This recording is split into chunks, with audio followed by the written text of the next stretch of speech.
I'm here talking with composer iZLER, who just did scores for like films like Natural Selection and On the Ice, and does the show Revenge on ABC. But I guess to start off, what led you to to music, and what led you to film composing? Well, the music thing, I think like for most people started when I was very, very young. I was born in Prague, and my parents, I guess, well, first of all, I should say my grandmother, who is now 96 and is still a professional musician, has always been, always worked in music, and she's actually a music therapist. Oh, okay. And but back then, she was playing in orchestras, and she actually, her professor in college was Gustav Holst. So wow. she's 96. She still works and still drives a car, which is pretty incredible. Yeah. She's been a huge musical influence on me. So, her and my parents started me off. I guess when I was about 6, I was taking piano lessons, and I sang in a choir, believe it or not. Oh, okay. And that all kind of went out the window when I moved to England. I was about 9, and I discovered guitar, and that was pretty much that, From then on, it was just a steady downhill slope of bands and tour buses, really. Maybe not from 9, but from. I was touring pretty much from the age of 16 or 17. Oh, okay. And was in bands ever since, and that's how I got into it. I was in various bands, and then I started playing with Robbie Williams when I was about, I guess I was in my early 20s, like 21, 22, and that's basically what I did in my 20s, was toured and made albums. And then I came to LA, and I'd always wanted to do film music. I didn't realize, you never plan for how it's going to happen, or how there, or when it's going to happen. But I it's funny because I had a conversation with an ex-manager of mine recently, who's still a very good friend of mine, who said, you realize you were chasing me about this like 15 years ago.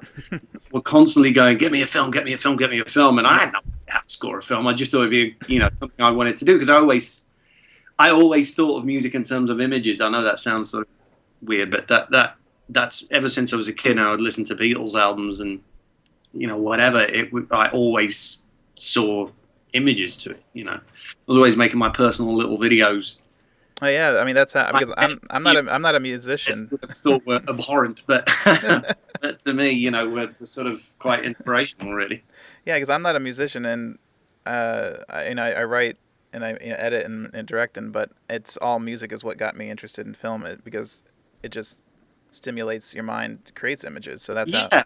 Exactly. I mean, I guess I should say that I've always been a huge film fan too. So it's just sort of natural progression. I think, ever since I was a kid, the funny thing is, when I was a kid in Prague and I didn't speak English yet, one of the first films I ever saw was A Hard Day's Night. Oh, wow. Okay. And, my dad must have taken me to see that film 20 times. I mean, so my first impression of English is Scouse, Liverpool, you're right, Ringo. Sort of English, which you can take that how you want, but it was, I guess that's my first impression of the cinema. Really was, cinema very strongly linked with music. Right. So moving to Natural Selection, Great. I listened to it. Great score. You and Kurt Schneider. And I was reading kind of the press release that I got sent with it, and you saw the film and then you actually pursued it, right? Well, it was kind of, well, not quite. They asked me to do it, and I was insanely busy at the time, and I was, right around this time of year. Well, no, actually, no, it was earlier. I guess it was late. It was towards Sundance, so it would have been a bit later in the year. But I was just completely swamped, and I was doing 2 films at the same time, and I was doing a TV show, and as usual, I hadn't slept in, a year. It usually seems to happen in like 12-month stretches where I just sort of collapse at the end of it. and I was getting ready to go to Sundance for something else. And I really didn't have time to do it. And the other thing is I often hear pitches like this, and not to, I think it's incredible how indie filmmaking has come to be available to almost anybody. In terms of, the cost of making films has come down in some ways. Mm-hmm. but it's also a bad thing sometimes because, you know, everybody is making films, and it doesn't necessarily follow that everybody is a talented filmmaker. Right, That's right. the great thing about organizations like Sundance and South by Southwest, is they're a filter of, you know, hopefully, you know, some sort of quality control. Yes. Yeah, as you look to certain people, you look to certain reviewers, like maybe yourself, or, you know, somebody who, you know, you sort of respect their opinion, and like, okay, that's good. I'm not going to have to see 20 bad films to see one good one. Anyway, so what, you know, the pitch was, hey man, you know, we spent all our money on this film, we mortgaged our houses, and it's a comedy about a middle-aged woman, and we're going to Sundance. And I just thought, okay, you know, because you know, you hear a lot of those. And the other thing is comedy. I'm not against scoring comedy, but I'm a lot pickier about scoring comedies, because the way I look at it is, you know, a sort of half decent thriller can keep you interested, you know, or a drama if the acting's good, and, you know, there can be something in there. But a bad comedy, there's no such thing as a halfway decent comedy. It's either fucking funny or it isn't, you know. And so I thought, okay, well, this has got a lot riding against it, really, the way they pitched it. The story sounded interesting, but I thought, okay, so, you know, send it over. And at that point, I think I'd already said no to it. I think I'd said that I didn't have the time, but the DVD arrived, and my wife and I watched it. And I kind of turned it off at the end, and I just looked at my wife and went, shit. Because it was so good. Yeah. And, you know, there's no way I couldn't do it. There's no way I could not do it. Right. So I just kind of, you know, I ended up, and that's one of the reasons I got in Kurt Schneider, who's a very close friend of mine, and, you know, actually generally works as my mixer, but he's an incredibly talented songwriter in his own right, and a producer. And, you know, I thought maybe if we collaborate on this, it's doable. And we had a really, really short amount of time to do it. I think we did the whole film in about 3 weeks. Wow, that's, yeah. Just knocked it out. But that was one of the good things too, because Robbie Pickering, the director, was very much into leaving the rough edges in, because that's what the film's like. You know, he wanted it to sort of be like all his favorite records, and he's just an incredible lexicon of. You could ask him about any album pretty much made between 1950 and 1980, and he could tell you the sleeve notes. You know, so it was fun. It was really good fun making it. And so you're working with Kurt. And I mean, a lot of composers, when we co-compose, they have different processes and different techniques. Did you guys work together a lot, or was it kind of you separated? Well, it was a bit of both. Initially, because I was working on 3 other things, what happened is I would write some initial ideas, and I think there were 1 or 2 cues that just sort of came to me, and I just did them. Yeah. And then Kurt would sort of come over, and we would just hash out melodies to things, and then I would sort of make it work to picture, and then we'd go over to, it sort of tended to be a back and forth, but we never really worked separately. It tended to be, I mean, apart from the couple of things I wrote on my own, for the most part, it was, we would sort of sit around and come up with melodies as though we were more like we were writing a song, like, oh, this sounds like Rachel's character, or this sounds like the movie, or whatever. And then we would actually go over to his and work it up to picture. And there's very little, you know, unlike a lot of movies where you're making mock-ups and you're doing MIDI versions of things, and, you know, this had no orchestra on it. We did some string quartet, but for the most part, it was us playing everything. Yeah. So we'd sort of go over to his house, to his studio, and just play up against picture with these ideas. And then Robbie would come over and pitch in, and that's pretty much how it sort of evolved, you know. And then moving to On the Ice, which is another film that you scored. Yeah. And it's a story that I really love, because I did a film in college. It's kind of similar themes, and and it deals, you know, with everyday people, tragic situation, and trying to deal with it. And what was the film called? My film was called A Sincere Prospect. It was a 32-minute short film, which is great, because On the Ice was originally a short film too, right? It was. Yes, it me, yeah. So and it also takes place in Alaska, which played a big role in the film. Yeah. How did that influence you in your music? It was everything. Seeing all the white and the snow. Yeah. Well, first of all, I mean, I always say Lowell Crawley's photography was a big inspiration to me, because the way he captured that landscape was so incredible, and it's so stark, you know, and so, I mean, it might as well have taken place on the moon. Right. And it was just, in a lot of ways. I mean, it's also so cut. Barrow is so cut off from everywhere, and the whole just isolated feeling of not just the town, but then these two kids, and them just suddenly being cut off from this little community and just trying to sort of deal with what had happened. I think the landscape kind of looked like the story, if that makes any sense. I know there's sort of an inarticulate way of putting it, but it feels incredibly bleak, but somehow sort of not depressing. I don't know. There's something that reminded me about the original version of Insomnia. Which is, an incredibly bleak film, an incredibly dark film, but I don't know. I find stuff like that really interesting and don't necessarily find it depressing at all. I think there's a sort of a beauty to it. So I tried to, a lot of conversations I had with Andrew, the director, where we decided specifically not to use orchestra, and we wanted to find a soundscape that really sounded like what we were looking at, which is something you always want to do, but with something this visually striking, you really want to go for it, Yeah. And so we sort of, Andrew was always saying, he said, yeah, it's going to be sweeping. He said it's going to be big, but not sweeping. He'd say stuff like, not like The English Patient. I was like, well, unless you see a 100-piece orchestra sitting in my studio, you're in no danger of that. I think we came up with some, I hope there's sort of original ways of really dealing with the material, because, that was important. It was important just to find something that, like I said, sounded like what we were looking at, Mm-hmm.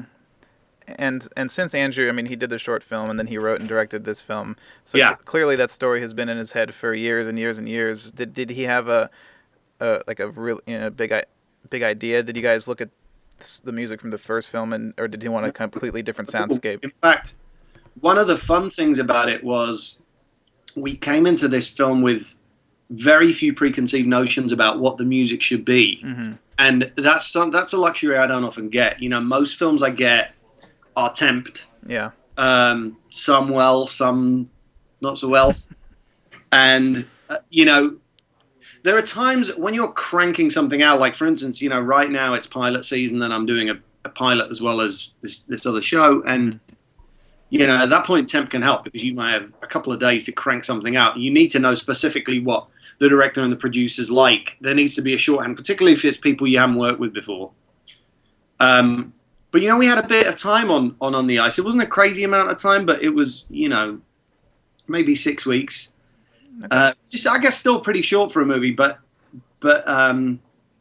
we didn't. In fact, when I suggested to Andrew, I said, "Don't let me listen to the temp. I know you've temped it, but don't let me listen. Just let me look at it and react." Right. And he really took it and ran with it. In fact, at a certain point, he wouldn't let me listen to the temp. I was like, "Okay, so we've got somewhere now. You want to play the temp for me?" He was like, "No." So. I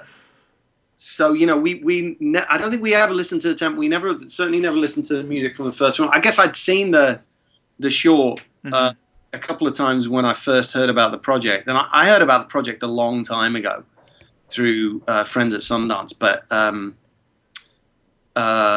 we didn't really. It's also set in a different time, and it needed to reflect. I think his film reflects as much about urban culture in Barrow as it does about Inuit culture, about Inupiat culture. Mm-hmm. And, that sort of had to figure into it. Not that we were going to put in hip hop beats or anything, but, the function of the source music in there. So it had to sort of have something in common, I had to sort of make some sense with that. Right. And, and you also do you mentioned pilot season, but you also work on Revenge. I do. And if you had to give one tip to a composer who's doing their first TV series, what would it be? Don't do it. Well, don't do it if you plan on ever sleeping again. I wouldn't say that at all. It's actually a really fun gig. I would just say, have a really good team, right, for a start, because you need we cut a live orchestra on this every week. Yeah, wow. And that, basically means that all you're going to have time to do is write. You're not going to have time to do any of the other stuff. Prep, get ready for the session, all of that. You need like a bomb-proof team. You need great engineers. You need great orchestrators. When we started doing it, I was, like for instance, a lot of the orchestration. I have a fantastic orchestration team, but I would do a lot of the basic orchestration myself to start with, and then hand it off to them. They would get it on the page, and we'd have a back and forth. Now it can be. I mean, I think I write more music for the show than I've written, per episode than I write for a lot of movies. Yeah. It's wall-to-wall music, and sometimes you just I need to literally like sketch out the parts, and the orchestrator kind of knows where I'm going with it, and then we run with that, and same for the mixer and everybody else. So that's what I would say is, make sure you're surrounded by great people, man, because you're only as good as the weakest link in your team. Right. And, and now you're doing a pilot right now, so you don't know if it's going to be picked up or not. We don't know. And then you do a show like Revenge where, you're already kind of in the gears are going. So if you're writing on the show and the show is doing well, do you stay in the moment, or are you composing thinking about the entire arc of the season? Are you thinking about what's coming up, or do you just try to focus right at hand? I try and think about it. The way I thought about Revenge was, because it's so cinematic, is that to try and imagine the whole thing as a sort of 22-hour movie, sort of like a extreme Kurosawa movie or something.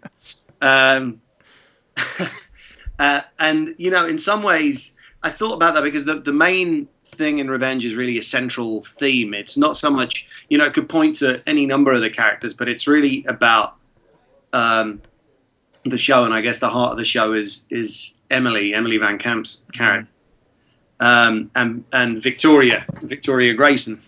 So sort of the main thing pointed to that, and I think much more has sprouted from that than I ever thought would in terms of other themes, because what I did realize was if you're doing 22 episodes, that's a long time to stretch out one melody. Yeah. So a lot of other themes grew as time went on, and you really can't predict that. I try and read the script ahead of time so I get a clue, but what I try and do as well is really watch the episode and just sort of react. And